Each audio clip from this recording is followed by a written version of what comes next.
Korang berani tak seru hantu dekat rumah tinggal waktu buat para? Jom dengar ni. Kisah ini dikirimkan oleh seorang teman kita bernama Rizal. Dan katanya kejadian ni berlaku dalam 1 ke 2 tahun lepas di mana vibe buat live paranormal tengah meletup gila dekat media sosial waktu tu. Dan kata Rizal, dia ni bukanlah jenis yang suka benda-benda mistik macam tu. Tapi malam tu sebab pelawaan member dia masa dia tengah lepak dekat mamak yang buat dia terpaksa alami benda ni. Begini kisahnya. Semuanya bermula masa Rizal ni tengah sedap lepak dekat mamak dengan 4 orang member dia yang lain. Semua ni bukan nama sebenar, tapi aku bagi nama lah untuk mudahkan aku bercerita. Zack, Amir, Gaddafi dan Joe. Dan Zack pun terus bagi idea gila. Geng, daripada kita tengok orang je kan, apa kata kita sendiri pergi dekat sana? Kita sendiri rasai suasana dekat situ.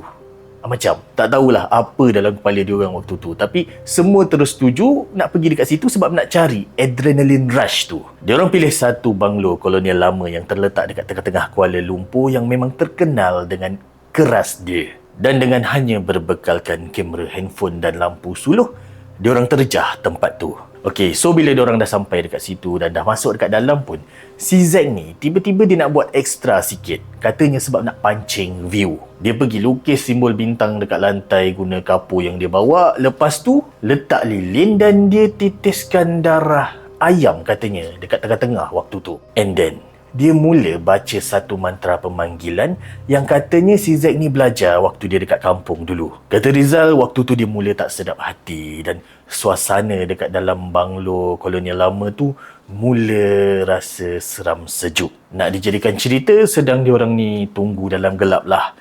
Sambil kamera dihalakan dekat simbol yang Zack lukis tu, tiba-tiba dari salah satu pintu bilik belakang dalam banglo tu muncul sesuatu. Korang bayangkan sosok yang rupa dia macam manusia tapi merangkak perlahan-lahan. Macam Ju-on lah korang boleh bayangkan. Tapi benda tu merangkak perlahan-lahan menuju ke darah ayam tadi. Dan kata Rizal, depan mata dia dan kawan-kawan dia yang ada pada waktu tu, benda tu jilat darah ayam yang dihidangkan tu sampai licin. Dekat 10 minit lebih jugalah kata Rizal, benda tu menjamu selera depan mata diorang dekat situ. Lepas dah settle tu, benda tu pun merangkak balik perlahan-lahan menuju ke bilik tadi dan hilang dalam kegelapan.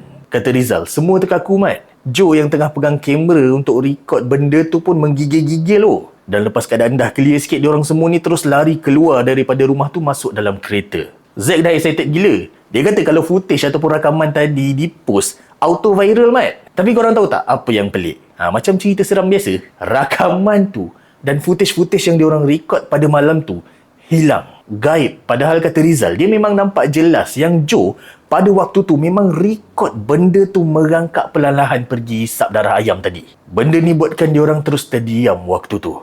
Tapi kata Rizal, dia dalam diam dia tahu benda yang diorang nampak ataupun rakam pada malam tu mungkin tak nak ataupun tak izinkan diri dia jadi bahan tontonan ramai. Dan apapun macam biasa, benar atau tidak kisah yang dikongsikan ini, korang nilailah sendiri. Cuba korang komen tempat-tempat ataupun banglo-banglo tinggal yang mana korang tahu ada kisah seram dia yang tersendiri.